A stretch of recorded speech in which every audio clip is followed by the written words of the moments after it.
Gimana nih Kak Agus? Sekarang kita udah mau masuk Hari Raya Idul Adha loh. Jadi tidak bisa dilihat oleh mata kasat kita, tapi bisa dilihat oleh Nabi Ibrahim kita. Ismail kita adalah gelar kita, dan Ismail kita adalah sesuatu yang kita miliki. Nah, kita harus bisa membuang Ismail. Nah, silakan itu. Nah, maka satu sapi tersebut atau satu kerbau bisa mencukupi untuk 7 orang.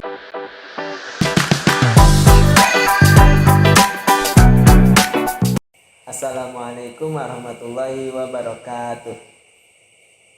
Selamat malam sahabat. Kembali lagi bersama saya Hudri Asidiki di Nia Podcast. Bagaimana kabarnya sahabat semua? Saya harap kita semua tetap dalam lindungan Allah Subhanahu wa taala. Mengingat pada hari ini kita sudah memasuki bulan Dzulhijjah dan sudah mendekati pada Hari Raya umat muslim, yaitu Hari Raya Idul Adha atau yang biasa kita kenal dengan Hari Raya Kurban. Maka dari itu sudah hadir bersama saya seorang sahabat kita semua yang akan menjadi narasumber pada malam hari ini, yang akan membahas tentang seputar kurban. Assalamualaikum Kang Agus, bagaimana kabarnya? Waalaikumsalam warahmatullahi wabarakatuh. Alhamdulillah Sehat? Alhamdulillah. Gimana nih jodoh? Ya, alhamdulillah mendekati. Ya benar nih, mendekati. Ada berapa yang mendekati? Ya, rahasia itu. Baiklah, kepada sahabat-sahabat semua yang menginginkan Kang Agus, karena Kang Agus ini masih sendiri, jadinya kalau mau bisalah kontak via DM. Apa Kang Agus IG-nya? Hermawan 1563. Nah, Hermawan 1563. Bisa di kepo-kepoin lah. Gimana nih Kang Agus? Sekarang kita udah mau masuk Hari Raya Idul Adha loh. Ya, alhamdulillah. Kita di Nurul Iman ini kan ya sudah sering berkurban, dan rencana kurban pada tahun ini tuh berapa Kang Gus? Ya, sekitar 4-5 ya. Beneran? Ya, insya Allah itu rencananya. Apa itu? Sapi kah? Sapi. Alhamdulillah ya Allah. Beneran itu? Iya, sungguhan. Masya Allah. Terkait kurban Kang Agus nih, saya mau nanya, di Islam itu kenapa sih bisa ada peristiwa kurban itu? Apa sejarahnya bisa tiba-tiba ada peristiwa kurban itu? Oke, bismillahirrahmanirrahim. Ya, mengenai masalah ibadah kurban atau dalam kitab-kitab fikih bukan kurban namanya, itu al-adhiyah atau udhiyah kan. Oke, ketika kita tarik ke belakang ke sejarah, ini ada suatu peristiwa yang sangat agung, suatu perjalanan umat manusia diuji oleh Allah. Kenapa? Ya karena dilihat dari berbagai ujian, tidak ada yang seberat ujian manusia yang satu ini, yaitu Khalilullah Nabi Allah Ibrahim alaihissalam. Ya, awalnya sejarahnya seperti ini. Ya, kita secara singkat saja ya. Dulu itu Nabi Ibrahim terkenal seorang milioner. Beliau itu dalam kitab Mishkatul Anwar, ya konon katanya memiliki 1000 domba, 300 lembu dan 100 unta. Nah, ukuran orang zaman dahulu itu, beliau itu termasuk ya milioner. Kaya ya. Iya, kalau sekarang itu kayak Raffi Ahmad ya. Iyalah, kalah dengan Raffi Ahmad juga kan. Nah, secara keduniaan itu Nabi Ibrahim itu ya kayak orang glamor itu kan, orang kaya. Sampai malaikat iri. Ya bertanya ke Gusti Allah, "Wahai ya Allah, kenapa engkau jadikan Ibrahim itu sebagai Khalilullah? Padahal dia itu orang yang kaya raya, orang yang sibuk dengan dunia." Apa dijawab oleh Allah, "Wahai malaikat, jangan kau lihat, jangan kau hukumi Ibrahim itu secara lahirnya, tapi lihatlah hatinya." Nah, kemudian Gusti Allah memberikan izin kepada malaikat untuk menguji ketakwaan, keteguhan, kecintaan Nabi Ibrahim kepada Gusti Allah. Pada suatu saat ada seorang yang bertanya kepada Nabi Ibrahim, "Wahai Ibrahim, ya ternak sebanyak ini itu milik siapa?" Kata si penanya tersebut kan situ. Dijawab oleh Nabi Ibrahim, "Ini adalah milik Allah, tapi saat ini masih milik saya." Nah, seandainya Allah mau mengambil ini semua, saya akan berikan semua. Jangankan hanya ternak, sekalipun saya nanti punya anak, saya akan kurbankan. Semisalnya kalau Allah menghendaki kurbannya adalah anak saya. Nah, dari situlah dari omongan Nabi Ibrahim, seandainya anak saya pun diminta akan saya kurbankan. Nah, itulah cikal bakal yang menjadikan ujian bagi Nabi Ibrahim alaihissalam. Di lain riwayat, ada riwayat lagi, yaitu dalam kitab Al-Hikam Juz 2 itu bahwasanya Nabi Ibrahim diuji atau diberikan anugerah yang luar biasa oleh Allah, yaitu bisa memberikan melihat rahasia manusia. Jadi tidak bisa dilihat oleh mata kasat kita, tapi bisa dilihat oleh Nabi Ibrahim. Melihat manusia yang berdosa kelihatan oleh Nabi Ibrahim. Bisa melihat rahasia, iya situ. Jadi misalkan saya ini tukang maling, tukang jidat, tukang ini, ketahuan oleh Nabi Ibrahim. Saya ini orang pendosa. Maka setiap Nabi Ibrahim melihat para pendosa itu berdoa, "Ya Allah, binasakanlah para pendosa tersebut."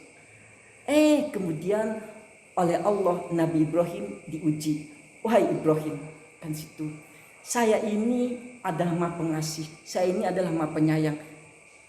Begitu juga itu adalah makhluk saya. Tetap saya ini mengasihi. Kalau saya berkehendak saya mengampuni. Kalau saya berkehendak saya akan siksa orang pendosa itu. Saya tidak ridho engkau binasakan. Kau berdoa agar saya membinasakan makhluk saya ini, hamba saya ini." Akhirnya Nabi Ibrahim juga diuji oleh Allah. Bagaimana kalau Nabi Ibrahim disuruh menyembelih anaknya sendiri? Sayang tidak. Nah, itu dalam kitab Al-Hikam Juz 2 itu. Nah, itu sejarah singkatnya seperti itu. Berarti itu peristiwa kurban itu awalnya memang karena Nabi Ibrahim diminta menyembelih anaknya, dan iya, diminta agar menyembelih anaknya, itu Nabi Allah Ismail. Tapi atas keriduan dan keikhlasan seorang anak dan seorang bapak, maka atas izin Allah kurban tersebut yang tadinya seorang anak, seorang manusia, diganti oleh Allah dengan seekor domba. Sama ketika itu. Iya. Masya Allah. Tapi namun nih, ketika kita ingin berkurban, karena kan masih banyak ya sahabat-sahabat kita yang belum tahu bagaimana tata cara berkurban itu. Kan ada yang bilang kalau sapi itu bisa mewakilkan berapa orang, domba itu berapa orang gitu. Oh itu, iya. Untuk mengenai masalah bilangan kurban atau tata caranya ya, itu harus hewan yang benar-benar sehat, bebas dari cacat. Berarti kalau dia ada cacatnya itu tak sah? Tidak sah. Ya harus sempurna, harus sehat benar, baik secara zohir maupun secara batinnya. Secara zohirnya, misalkan buntutnya harus sempurna, tidak boleh yang putus buntutnya, atau tidak ada buntutnya nggak boleh berarti? Nggak boleh, nggak sah. Ya tanduknya juga harus ada. Terus intinya semua anggota tubuh si hewan kurban tersebut harus lengkap, harus sehat, harus sempurna situ. Nah, adapun mengenai masalah tadi kurban jumlah sapi, satu sapi bisa, memang benar itu dalam kita ambillah kitab yang tipis-tipis saja, yaitu dalam kitab Fikih Wadih Juz 3 itu dalam bab udhiyah. Itu dikatakan bahwasanya satu sapi itu bisa mencukupi untuk 7 orang. Jadi itu, tapi di satu sapi itu kita berarti boleh patungan tuh 7 orang itu? Iya, boleh patungan tuh. Boleh patungan, silakan itu. Nah, maka satu sapi tersebut atau satu kerbau bisa mencukupi untuk 7 orang. Tapi kalau ditanya mana yang lebih utama antara kurban satu domba dengan satu sapi untuk 7 orang, lebih utamanya yaitu satu domba untuk 1 orang. Berarti kalau kita ada pilihan patungan bersama teman dengan 7 orang buat beli sapi, tapi kita bisa membeli domba gitu satu, mending beli domba aja ya satu. Iya, kalau misalkan mau ngambil yang lebih utama sih.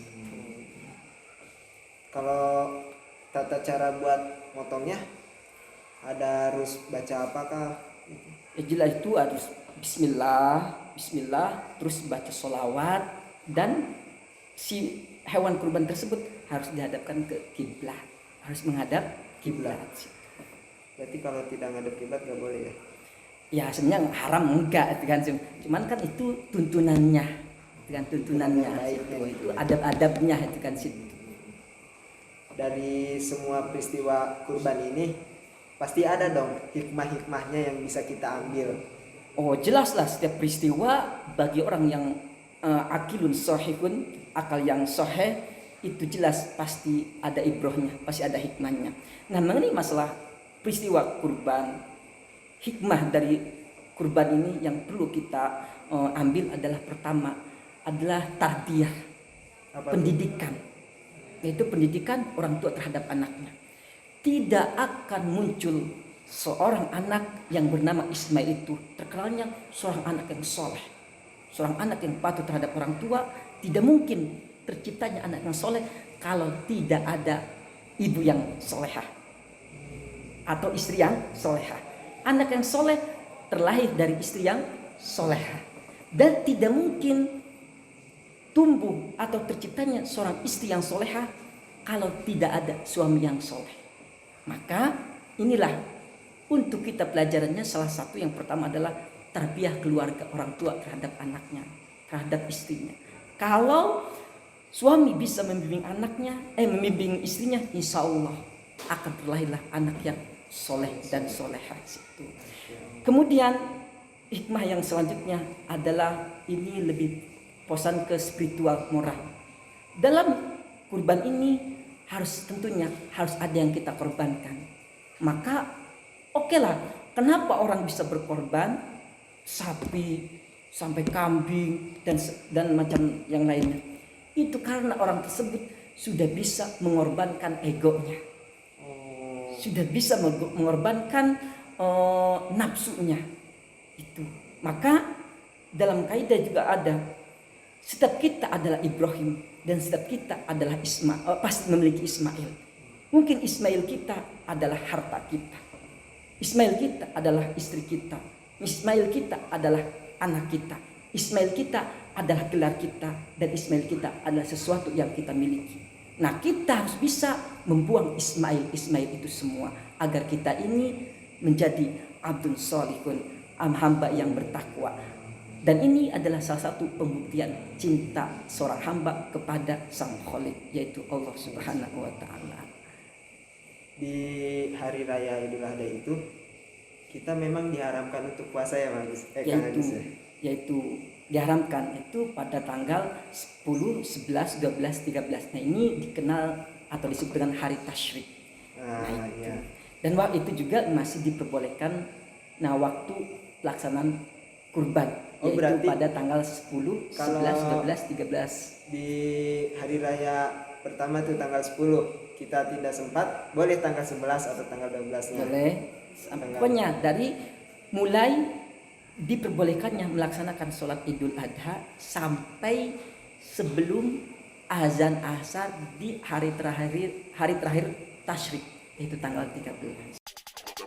Baik sahabat-sahabat, dari narasumber kita bisa tarik kesimpulan dari peristiwa kurban Idul Adha ini bahwa banyak sekali peristiwa sejarahnya, tata cara dan hikmah-hikmahnya. Seperti sejarah dari Nabi Ibrahim bersama anaknya Nabi Ismail, tata caranya bagaimana menyembelih hewan kurban yang harus mengikuti tuntunan, dan juga hikmah-hikmah yang bisa diambil. Seperti yang Kang Agus bilang, di setiap diri kita pasti kita mempunyai Ismail kita. Kita harus rela mengorbankan Ismail kita, baik itu harta kita ataupun yang lainnya. Mungkin cukup sekian Nia Podcast pada malam hari ini. Wabillahi taufiq wal hidayah. Wassalamualaikum warahmatullahi wabarakatuh.